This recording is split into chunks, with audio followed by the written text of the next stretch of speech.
How's it going, guys? And welcome back to yet another episode of Couch Coach Sports. I'm your resident couch coach, Bjorn, and as always, joining us is Dean. Dean, how's it going, brother? Always good, Manchi. Always good to be here. Always good to have a little chat. Bro, we're gonna do a little squad builder for our fans. Did you actually see in the week? I saw some of the guys were trying to copy us a little bit with the rugby squad builders, but it's fine. You know what works, works. And if everyone wants to copy us, they can go ahead. But guys, just give us a shout out next time. But anyway, today we're gonna mix it up a little bit. We're gonna do a Prem team of the season so far. Are you ready? Yeah, bro. Always ready. Always ready for these ones. So I think we're going to both start with our goalkeepers. Obviously do the goalkeepers first, then we're going to do the defenders, then midfield, and then attack. What do you think? Yeah. Awesome. Okay, so let's get into the goalkeeper first. Goalkeepers, there's obviously a lot of good goalkeepers in the league. We've got Alisson, Edison, David Raya. I mean, just to name a few. But I actually went with Jordan Pickford from Everton. I think he's the leading clean sheet man at the moment. No, he's not. He's not. My keeper. Who's the leading? Onana. How many does Onana have? 6. Oh, 6. Okay, so then apologies for that one, guys. But I'm still going to go with Pickford. I think Pickford plays in a weaker side than Onana does. And I think he's just been excellent, especially as of late. I think he's been very good. I think Everton have kept 2 or 3 clean sheets in a row now. Also picking up a big win against United and a big win against Chelsea. So for me, I'm going with Jordan Pickford. Who do you have? Onana? Onana, bro. He's obviously okay. The guy that makes the most mistakes out of everybody, you're gonna go with him. But he makes his mistakes in the Champions League, bro. He's barely made any mistakes in the Prem, bro. And I think he's like 4th or 5th on the saves list. And bro, our defense is horrid, bro. And he's got the most clean sheets, but it has to be Onana, bro.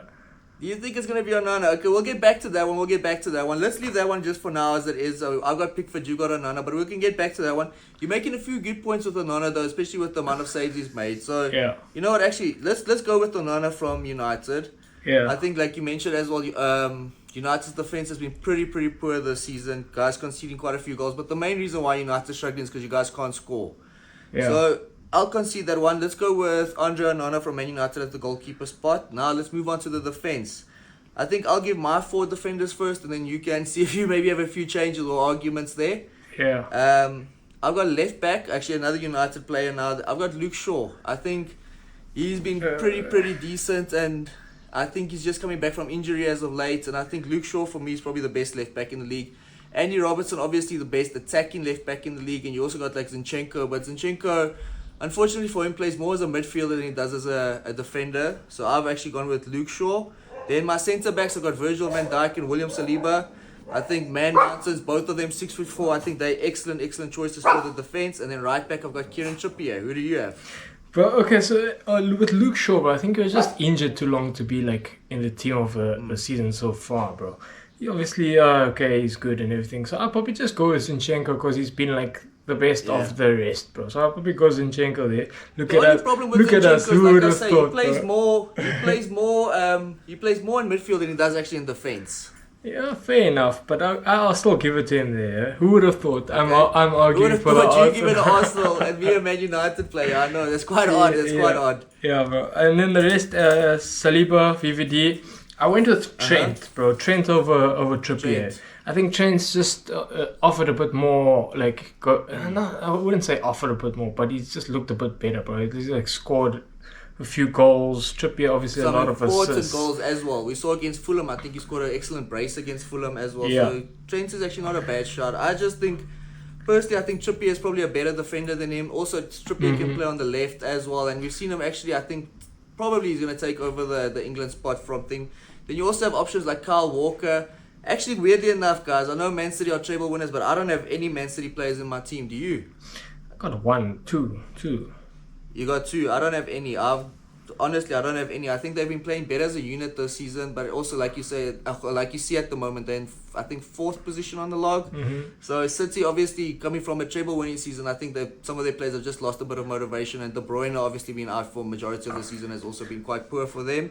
So who do you think we should have in the fullback? Okay, but then if we say it like this, if we say like this, like, okay, we look at their form lately and City haven't been playing good, then we have to choose Trent over Trippier because the form lately, let's say the last 3-4 games, Newcastle have been like kind of average, bro. You know, okay, they won the last one, but they got thumped a few times, you know.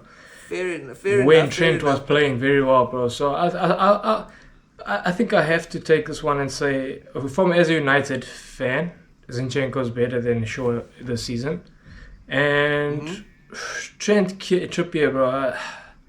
Let's go with the form of late, bro. The last month. Trent. So Trent, bro. Let's go with Trent. As an Arsenal fan, and obviously I love Zinchenko, I think he's an excellent player. I don't think I can give it to Zinchenko because he's actually made so many crucial mistakes in big games, and he's attacking wise, he's one of the best in the league. But I think defensively he's a bit poor. So I'd still pick Luke Shaw. I have to say Luke Shaw I think gets in the team above him. I think if Luke Shaw was at Arsenal, he'd be starting for Arsenal. Yeah. So we're gonna go. So far we've got Onana at goalkeeper. We've got Luke Shaw left back, Virgil van Dijk and Saliba in the middle. And then we've got Trent Alexander-Arnold for right back. Yeah. Okay. Cool. That's good. I think that's solid so far. Then let's move on to midfield. I think CDM. There's no one else that could be except Declan Rice. I think he's probably been the signing of the summer. You can see all the crucial goals he scored against United, Chelsea. I mean, he just pops up at all the right moments. He makes such crucial. He's got such crucial moments in his game, and I think he's just exceptional. He's all over the park. I think Declan Rice has probably been the signing of the summer so far. Who do you have for CDM? I got Rice as well, bro. Just start there. What formation have you gone? I've gone for 4-2-3-1. I've got a 4-2-3-1.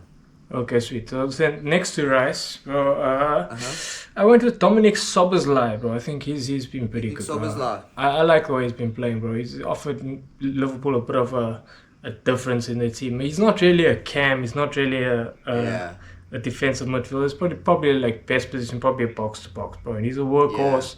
Plays every game, bro. So he's got a high tackle rate as well, and he's put in a few goals, bro. Banging shots here and there.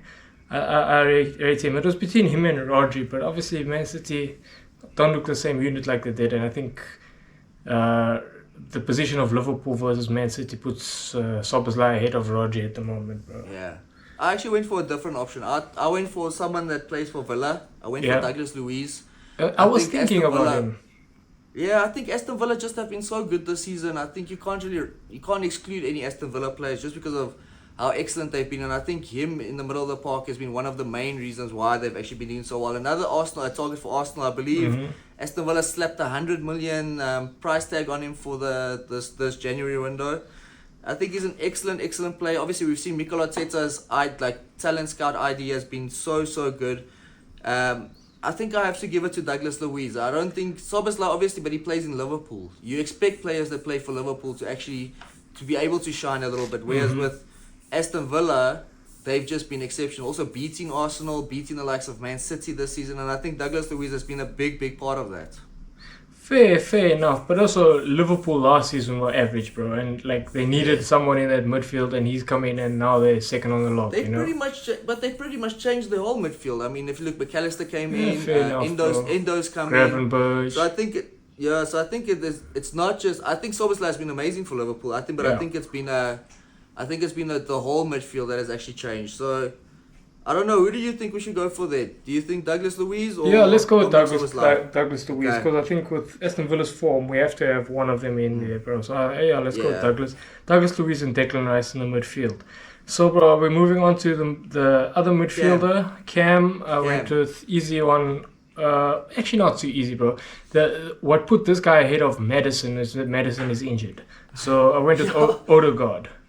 Just because Maddison's missed a few games now, and that's it. Obviously, being an Arsenal fan, I like that shot, but I think before his injury, James Maddison was probably the best cam in the world. I went with James Maddison. I think, and I hate to say it, I mean, he's a Spurs player.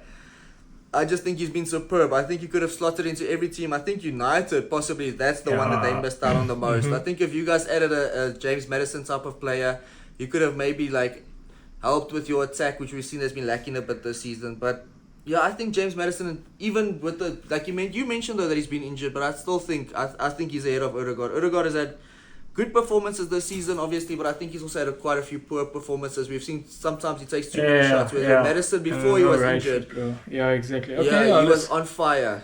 Let's go with Maddison there. I agree with you, bro. Give me your wingers then, bro. Okay. For right wing, I think he pretty much picks himself, Mo Salah. Yeah. I think he's superb. He's probably been the best winger in the league for the last couple of seasons. And once again, just proving his worth for the Liverpool side, like second at the moment on the log. I think Mo Salah. Bukayo Saka is another one, but this is the problem where it comes in, because I actually shifted Saka to the left wing. It's between him and Jared Bowen for me on the left. I know it's not really his preferred position, but that's where I've got Bukayo Saka and Jared Bowen. I'm still deciding between the two. I think Mo Salah has been the best right wing in the league, but Bukayo Saka, he just pops up for Arsenal in the most important moments, and he contributes with goals and assists. And he's, like I say, always in the big moments. He always seems to be the one that steps up. So it's very difficult to leave him out of the side. But it's really between him and Jared Bowen. Who do you have on the left, though? Son, bro. You mean Son, bro? Son. He's played a lot up front, though. This season. But he's also played. He's still a left winger, bro. He's still like. Yeah. I agree with he's played a lot up front, but if we put it on paper, he's a left winger. You know what I mean? Yeah. I agree with you, but I think like I mentioned, another shout out should go to Jared Bowen. I think he's second at the moment for goals scored. He already scored 10 goals, and he plays for West Ham. We've seen West Ham have been doing pretty well. I think they beat Fulham 5-0. They picked up a good win over Wolves. But it's difficult. It's difficult because, like I said, Heung-min Son has been playing up front a little bit this season. But so I think in a lot of his goals, and he's also scored, I think, 2 hat-tricks. So a lot of his goals came in about 1, 2, 3 matches, and then he's kind of disappeared as of late. I don't know, bro. The thing is, what with Bowen, what I don't want to do here is like switch a position. Do you know what I mean? That's like, because then I can say like, okay, we don't have a left back. Let's put Trippier there. You know what I mean? Yeah. No, I feel you. So do you think we should stick with Mo Salah and then Heung-min Son on the left? Yeah, unless you can think of a left winger that's been better than Son. No. But on talent, Heung-min Son has probably been the best left winger in the league over the last couple of years. Losing Harry Kane's obviously been a big miss for them, and especially for Son as well, like losing his talisman partner. But yeah, I can consider one. Heung-min Son's just been class for so long, and he definitely still has the talent, so I'll consider one. So for the winners, we've got Salah and we've got Heung-min Son. Who do you have up front? This is going to be an interesting one. Bro, if you go against Haaland, bro, you crazy, bro. I don't think I'm that crazy, but I went against him. No, you have Haaland up front. I don't think I'm that crazy. I think he's crazy. I think there's one guy that you missed. I think there's honestly one guy that you missed. Ollie Watkins. But Haaland pops up with goals and assists. Well, if you look at goal contributions, Ollie Watkins has more than Haaland. But bro, Haaland is Ollie Watkins, I think, different got, games, 10 or 9? Bro. They play different games. Haaland is a striker, and yeah, okay, Watkins pops in with a few assists, but his finishing isn't what Haaland's is, bro. He's not. And this season, Haaland, as usual, bro, top of the league. No, I agree with you. He's got 14 goals, but the same issue I had with a lot of the other players is he plays for Man City. The talent is abundant. Like, you expect them to score goals. Fair enough. Whereas with Ollie Watkins, I feel like he's actually stepped up. Is another player that stepped up in the Aston Villa side that's actually performing so well. I know he's played a bit on the left as well, but I think he stepped up so well that you just can't exclude him because he's been scoring goals and he's been assisting. He's a complete team player. Bro, what I would be willing to do is maybe... maybe drop him. Would you put Watkins on the left? Drop a midfielder and play 4-4-2. Okay, let's do that. Let's actually drop Douglas Luiz. Okay, sweet. So you got drop Douglas. Rice. We've got Declan Rice and Maddison in midfield. I think that's a solid midfield. Yeah. Then we've got Salah and so we're going 4-4-2. Then we've got Salah and Heung-min Son on the wings and Watkins and Erling Haaland down the middle. Yeah, okay, I'll agree with that. Watkins probably contributes more than Douglas Luiz, bro. Yeah, no, I agree with you as well. Like, Watkins has just been... He's probably going to be England's number 1 striker this season. Also with Ivan Toney being out this season, so he missing a little bit of game time. So like I said, Ollie Watkins has just been, for me, he's maybe even been player of the season so far. With Aston Villa being third and having beaten the likes of Arsenal, Man City, all these types of teams, I feel like you can't exclude Aston Villa players. Like, you have to have at least one in. And if we drop in Douglas Luiz, Ollie Watkins has to make the side. Okay, wait. So then that's our team, bro. So at the back, Onana in goal, Trent's on the right, VVD and Saliba in the middle, Luke Shaw left. Yes. In the middle, we've got James Maddison next to Declan Rice, Salah on the right, Heung-min Son on the left, Haaland and Watkins up top. Yeah, I think that's an excellent team. But Yeah, guys, for like sure. we always say, if you have any other different suggestions, I'm sure you guys do, and you will definitely let us know in the comments below. But yeah, just let us know what your teams are. If there's any changes you would have made, what do you guys think of our lineups? Please don't be shy to leave it down in the comments below. As always, please give us a like. Please hit that bell notification button. Share the video. Send it to your friends. Make fun of us. Whatever you guys need to do, just get this video out there. We really appreciate you guys. But as always, it's been your resident couch coaches. It's been Bjorn and Dean. Cheers, guys. Cheers.